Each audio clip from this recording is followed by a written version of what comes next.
Hello friends, कैसे हैं आप सभी। आज हम घटना चक्र का नेक्स्ट चैप्टर करने वाले हैं, दैट इज़ गवर्नर। जो ये इन्फॉर्मेशन दी है ये मैं आपको एक ही बार में सारी इन्फॉर्मेशन बता देता हूँ। You just keep a copy and a pen. बस एक बार इसके नोट्स बना लेना, that would be enough for you, and then we will straight away move to the MCQ questions of this chapter. ठीक है। नाउ गवर्नर की अगर हम बात करें तो अगर हम इंडिया के लेवल पे बात करें, पार्लियामेंट के लेवल पे, तो इसका supreme head is the president of India. ठीक है। As we know that India has a federal structure, there is also state government. President हमारे पार्लियामेंट के, सेंट्रल गवर्नमेंट के हेड होते हैं। On the other hand state government के head is the governor of that state. Understood. No, जैसे all the acts which are given assent, all the bills जिनको assent दिया जाता है bye the president becomes act. State level पे भी जो state governments bills pass करती हैं, ठीक है, वो एक्ट बनता है after the governor has given assent. Okay. Now constitution में गवर्नर मेंशन कहाँ है? Part 6, there it part 6 of the constitution, article 153 to article 167 में there is information given about the governor. Now second thing, 7th constitutional amendment से क्या हुआ था कि same person, only one person या one person can be appointed as the governor of 2 और more state. तो ये क्वेश्चंस कई बार पूछे जाते हैं कि कौन से अमेंडमेंट के बाद में एक ही पर्सन 2 स्टेट से ज़्यादा का गवर्नर हो सकता है। That was after the 7th constitutional amendment. Is that clear अभी तक? नाउ नेक्स्ट पॉइंट्स हैं। अब who appoints the governor of India? He is appointed by the president. ठीक है, by a official seal under his hand. Next thing is, जब भी governor resign करेगा, he would resign by writing to the president. अब ये हो गई designation की बात। टेन्योर की बात करें अगर, tenure of the governor is of 5 years। अब ये रेजिग्नेशन की बात आ गई, तो एक बार देख लेते हैं कि गवर्नर बनने के लिए what are the qualifications that are required. The first one is 35 years of age होनी चाहिए। सेकेंड ऑब्वियसली कि सिटीजन ऑफ इंडिया होना चाहिए। ठीक है, these are the some of the qualifications that are needed. Now अगर दिल्ली की बात करें तो एक फैक्ट बताता हूँ आपको। आर्टिकल 239 एंड AA के according the chief minister of Delhi is appointed by the president. ये फैक्ट आप याद रखना, ये मत सोचना कि चीफ मिनिस्टर को गवर्नर अपॉइंट करता है। चीफ मिनिस्टर को गवर्नमेंट, स्टेट लेजिस्लेचर में ऐसा होता है, स्टेट्स में the chief minister is appointed by the governor, but in case of Delhi president appoint करते हैं हमारे चीफ मिनिस्टर को। I hope this is clear. Now governor का मैंने पहले बता दिया, स्टेट गवर्नमेंट जो भी बिल्स पास करेंगी वो एक्ट्स बनते हैं after the governor gives him accent. ठीक है, उसके बाद और 1/6 मेंबर्स को नॉमिनेट कर सकते हैं governor in the legislative council of the state. ठीक है, ऑल्सो आर्टिकल 213 के अंदर the governor can issue ordinance. अगर आर्टिकल 213 याद है आपको तो आर्टिकल 123 भी याद होना चाहिए, जहाँ पे द प्रेसिडेंट इशूज़ ऑर्डिनेंस। ठीक है, तो ऑर्डिनेंस मेकिंग के हिसाब से 123 के अंदर प्रेसिडेंट इशू करते हैं ऑर्डिनेंस, एंड 213 के अंदर it is the governor who issues the ordinance. Now pardoning power की बात की जाए अगर, तो डेथ सेंटेंस को हमारे गवर्नर पार्डन नहीं कर सकते हैं, ये राइट सिर्फ प्रेसिडेंट के पास है। ऑल्सो अगर कोर्ट मार्शल की मैं बात करूं तो कोर्ट मार्शल से भी रिलेटेड गवर्नर पार्डन या डिसाइड नहीं कर सकते हैं, बट प्रेसिडेंट के पास वो पावर होती है। In totality we can say that the pardoning power of the president is wider than the pardoning power of the governor. Understood यहाँ तक? नाउ आर्टिकल 201 में क्या होता है कि गवर्नर कुछ बिल्स को रिजर्व, अभी मैंने आपको बताया कि स्टेट गवर्नमेंट बिल्स इशू करती हैं, now then it becomes act when the governor gives the assent, ठीक है। लेकिन जब भी गवर्नर एसेंट नहीं देता है, गवर्नर के पास ऑप्शन है about some bills article 201 of the constitution के अंदर कि गवर्नर कुछ बिल्स को सेव कर लेता है प्रेसिडेंट को डिसाइड करने के लिए कि प्रेसिडेंट उस पर फाइनल डिसीजन लेंगे। That is given under article 201 of the constitution, ठीक है। जो भी सैलरीज होती हैं गवर्नर की, that are charge of the consolidated fund of the state, ठीक है ना। ऑर्डिनेंस का मैंने आपको बता दिया। अगर मैं फर्स्ट वुमेन गवर्नर की बात करूं तो इट वाज सरोजनी नायडू, जो कि पहली वुमेन गवर्नर थी, ठीक है। Now let us move straight away to the questions, and जो भी फैक्ट्स अगर मेरे से छूटे हैं if any, then we will cover it in the MCQs only. The original plan in the draft constitution for having elected governor was dropped. It would have meant another elections. बिल्कुल सही बात है कि अगर ऐसा होता तो दोबारा से इलेक्शन हमें करवाने पड़ते ना, तो ये पॉइंट तो बिल्कुल सही है। The election would not have been fought on the major political issues. Next point देखते हैं, elected governor might have considered himself superior to the chief minister. बिल्कुल सही बात है, क्योंकि फिर कॉन्फ्लिक्ट ऑफ क्राइसिस हो जाता ना। एक साइड CM होते एंड एक साइड हमारे गवर्नर होते हैं। CM बोलते भाई मैं भी तो इलेक्टेड हूँ, गवर्नर बोलते मैं भी इलेक्टेड हूँ, तो सुपीरियॉरिटी दोनों के बीच में superiority and the conflict to take charge हो जाता, विच हैव बीन डिफ़िकल्ट। तो हम देख लेंगे 1 एंड 1 भी हमारा सही है, 3 भी हमारा सही है। तो 1, 3 कौन से ऑप्शन में है? हमारे C ऑप्शन में है, तो C हमारा करेक्ट आंसर होगा। 4th ऑप्शन भी हमारा करेक्ट है, governor had to function under the parliamentary system, that is why हमारा C is the right answer है। Now second question is, the governor of a state may act independently from the consultation of the legislative assembly when. अब ये कब हो सकता है? The government has to prove majority in the session to terminate the chief minister, to serve any bill for the consideration of president, to seek the consultation with high court. देखो 5th जो हमारा option है ना, इसका कोई sense नहीं बनता। Governor का ऐसा कुछ नहीं है कि वो हाई कोर्ट को कंसल्ट करेगा, ठीक है, बट प्रेसिडेंट के साथ ऐसा है। प्रेसिडेंट को पावर दी गई हैं under article 143 of the constitution के अंदर, जिसमें सुप्रीम कोर्ट को एडवाइस करना पड़ता है।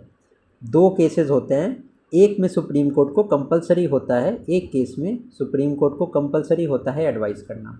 वो केस कौन सा है? That is of pre constitutional treaty, agreement या कोई कन्वेंशन होता है।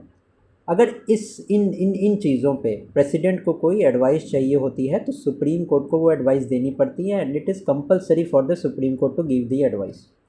Now in first case, matter of public importance की बात की जाए तो supreme court may refuse to tender any advice to the president. So ये आर्टिकल 143 के अंदर आता है, यहाँ पे मैंने आपको वो रिवाइज करा दिया। इस क्वेश्चन का correct answer is 1, 2, 3 and 4। 5th is the wrong answer है। Now let us move to the next question, that is question number 3. Under which article of the following articles of Indian Constitution the governor may reserve a bill for the consideration of president? I already told you this. This is under article 200 of the Constitution. Under which article of the Constitution can a governor refer any bills for the approval of the president? That is article 200. Who is the constitutional head of the state government? This is governor. And constitutional head of the central government या parliament बोला जाए तो it is the president. ये मैंने आपको explanatory part में I have already told you this. Who appoints the governor of Jammu and Kashmir? So it is the president of India. All the governors are appointed by the president only, ठीक है। And president एक और को appoint करते हैं, that is CM of Delhi को भी president appoint करते हैं। बाकी स्टेट्स में as we know the chief minister is appointed by the governor, but in case of Delhi under article 239 AA, ठीक है, the CM of Delhi is appointed by the president of India. Let's move to the next question. Consider the following statement in relation to the governor of the state. He must be citizen of India by birth. No. President और governor, ये जो दोनों लोग होते हैं ना, these also can be naturalized citizen. Neutralise citizens होने चाहिए ये, तो वो प्रेसिडेंट भी बन सकते हैं, गवर्नर भी बन सकते हैं. बाय बर्थ ओनली कंडीशन नहीं होता है. तो वन हमारा यहीं गलत हो गया, वन हमारा गलत हो गया. डी ऑटोमेटिकली हमारा करेक्ट आंसर है. But let us see the other option also. 35 years of age is right. He must be eligible to be a member of Lok Sabha. ठीक है, गवर्नर के लिए ऐसा कोई क्लॉज नहीं है. ठीक है, ये हमारा क्लॉज है of the president. He may be appointed as a governor for 2 or more states. Yes, he can be. As I have told you, there was 7th constitutional amendment जिसके बाद ये प्रोविज़न हमारा शुरू हो गया था. तो correct answer is 2 and 4. The governor of the state is appointed by the president.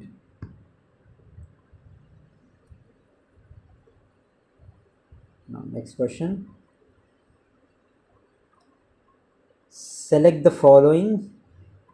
Consider the following and select the correct answer by using the quotes given below. The governor shall take oath or affirmation before entering upon his office. Yes, absolutely correct.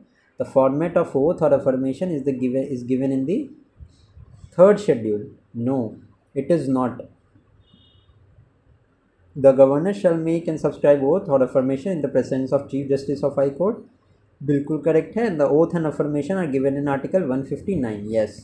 Second statement is wrong. Oath and affirmation are not given in the 3rd schedule. ठीक है.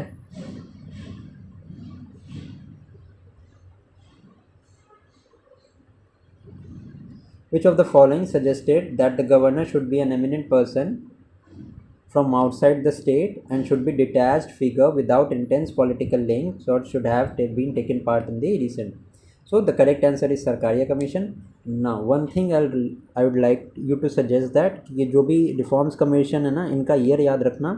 कई बार match the following वाले question होते हैं ना, इसमें commissions are asked to match with their years. तो राजमन्नार कमेटी 1969 में कॉन्स्टिट्यूट हुई. Sarkaria commission in 1983. National Commission for the Review of Working of Constitution in the year 2000. Now another thing I would like to tell you some of the cases. Golaknath case की अगर मैं बात करूं तो it was in the year 1960. 1980 में there was Minerva Mills case. 1973 में the famous Keshavanandan Bharti case. ठीक है, ये कुछ केसेस हैं, इनको भी आप याद रखना.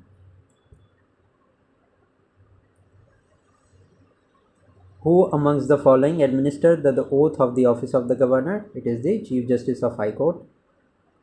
Which one of the following statement about the governor of a state is not true? He is appointed by the president. Yes, this is true. He can be governor of one or more state. Yes, by the 7th constitutional amendment. He holds the office for a term of 5 years. Absolutely correct. He can be removed either if the legislature of the concerned state passes a resolution. No, he can be removed by the president. And one more thing, that the governor holds his office during the pleasure of president. ठीक है, president जब चाहे governor को हटा सकते हैं.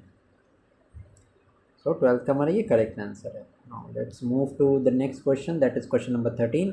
विच of the following statement is correct? In India a same person can not be appointed as the governor for 2 or more state. This is wrong. अभी बताया 7th अमेंडमेंट. देखो कितने रिपीटेड क्वेश्चन आए हैं इस पर्टिकुलर टॉपिक से.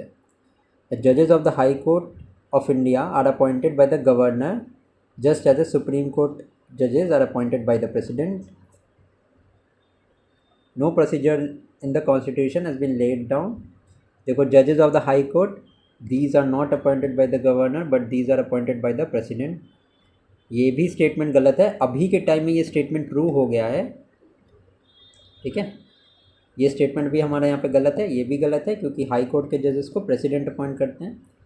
No procedure in the constitution has been laid down for the removal. बिल्कुल सही है, सी स्टेटमेंट हमारा करेक्ट है. In case of the union territory having a legislature, chief minister is appointed by the, not correct statement है. UT with a legislature then president appoints. Okay, now next question. Consider the following statement and select your answer from the courts. Governor does not have the power to appoint the judge of a state high court. Yes, किसके पास होती है power? The president appoints the state high court judge. Second is he is not a part of the state legislature. Correct statement हमें बताना है. ये statement भी बिल्कुल गलत है हमारा. ठीक है, ये स्टेटमेंट हमारा बिल्कुल सही है, ये स्टेटमेंट गलत है, क्योंकि स्टेट लेजिस्लेचर को कौन कौन कॉन्स्टिट्यूट करता है? सबसे on the top there is governor, there is legislative assembly, और अगर किसी स्टेट में सेकेंड हाउस भी है, upper house, that is legislative council, तो ये तीनों कॉन्स्टिट्यूट करते हैं state legislature. He has the power to nominate some members in the legislative council. Yes, he has that power. 1/6 members governor nominate कर सकते हैं. He has no judicial power. बिल्कुल गलत स्टेटमेंट है. He has judicial power. ठीक है, pardon, reprieve. Although the judicial power of the governor are less than what the president has, but judicial power होती हैं. So correct answer हमारा 1 and 3 हो जाएगा.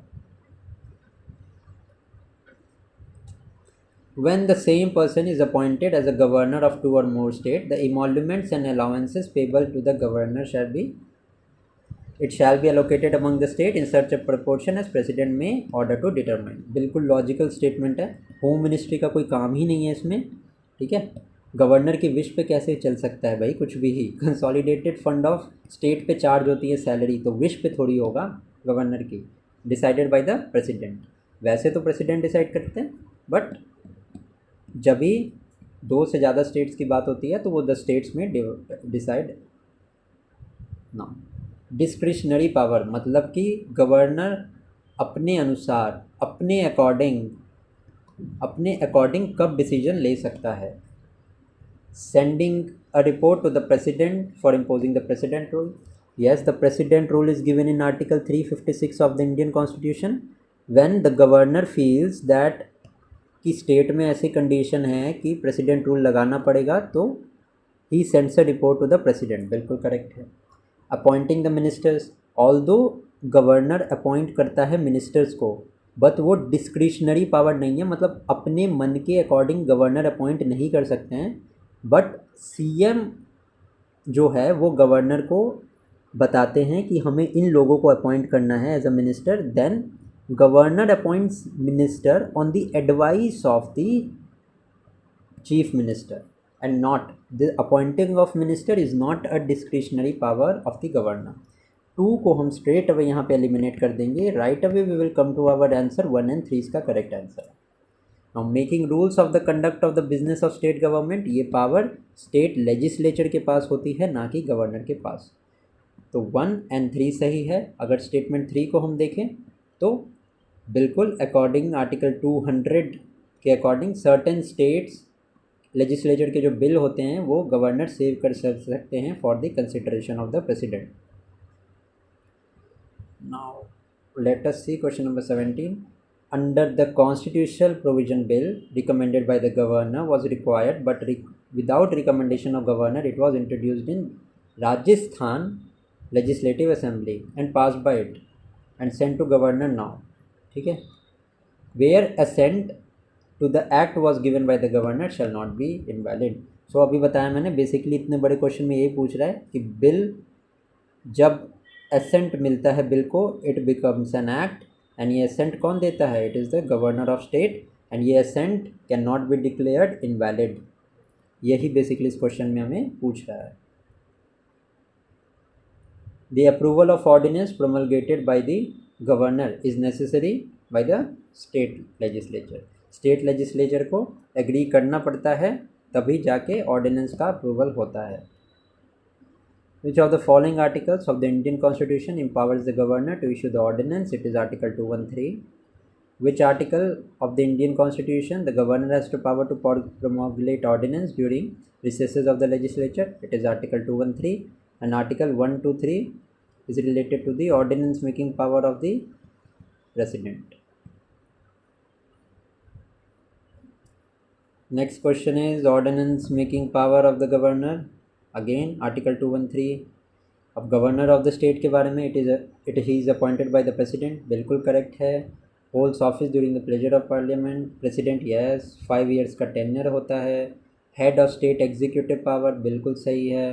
And normally holds office for 5 years, all the statement given here are correct. Now the state government is appointed by, state governor is appointed by the president of India. Assertion and reason का question है, the president और a governor can not B sued in a court of law for any act, बिल्कुल false है। Civil acts के लिए, civil acts के, एक second, civil acts के लिए governor can be punish, but notice देना पड़ता है अराउंड 14 days का to constitute inquiry against him. The president can be impeached and the governor may be dismissed for the unconstitutional act done, बिल्कुल सही। A हमारा false है, but R is definitely true. Let us see question number 27. The governor's salary and allowances are given by the consolidated fund of state. No criminal proceeding shall be instituted against the governor during his term of office, बिल्कुल correct statement है। Criminal proceedings हम नहीं कर सकते हैं, but civil proceedings can be instituted against the governor. The emoluments and allowance of the governor of the state shall not be diminished during his term of office, बिल्कुल correct, दोनों statement हमारे सही हैं। हालांकि सिविल प्रोसीडिंग्स जो हैं वो हो सकती है, एज आई टोल्ड यू। और हालांकि क्रिमिनल प्रोसीडिंग जो होती है ना, वो गवर्नर के अगेंस्ट भी इशू नहीं हो सकती है एंड प्रेसिडेंट के इशू भी नहीं हो सकती है। दिस इज़ ड्यू टू, ये क्यों होता है मैं बताता हूँ आपको, क्योंकि डिग्निटी होती है एक पोस्ट की। The president is the highest body as the central government is concern, and अगर स्टेट की मैं बात करूँ तो governor is the highest body, ठीक है। So there is a dignity attach to that post. इन वजह से there are certain types of immunity that are given, कुछ टाइप की इम्यूनिटीज़ मिलती हैं। To whom is the governor of a state responsible to the president, who remains in office as long as the president of India wishes, he is the governor। और दूसरा इंसान कौन है, it is the attorney general. ये भी ध्यान रखना, भूल मत जाना इनको, एक साथ सारी चीज़ों को कलेक्ट करो। पहले के लेक्चर्स अगर नहीं देखे हैं तो I have completed around 50% of the घटना चक्र, वो भी देख लेना। The constitution of India does not contain any provision for the impeachment of the governor of the state. Next question is Article 156 of the Constitution provides that a governor shall hold office for a term of 5 years from the date on which he enters upon his office. Which of the following can be deduced from this? No governor can be removed from the office till the completion of his term. Absolutely wrong. हो सकते हैं remove. Criminal proceedings can be instituted. बिल्कुल हो सकते हैं।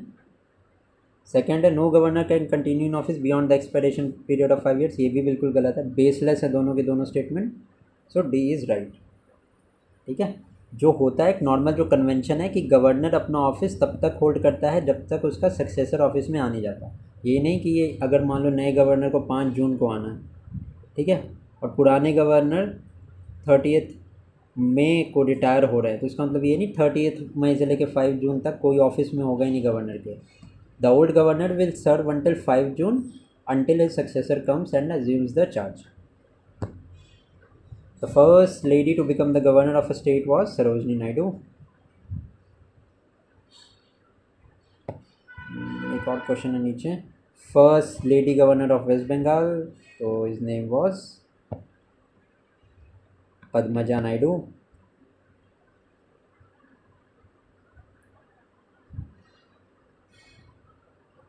Just a second.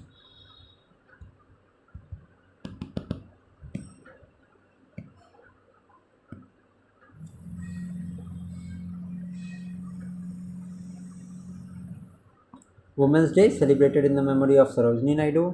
The governor who was dismissed in Rajasthan was, Rajasthan centric question है, ज़्यादा important नहीं है। बेसिकली जो फैक्ट्स आपको बताए हैं वो ध्यान में रखना, इट इज़ इनफ।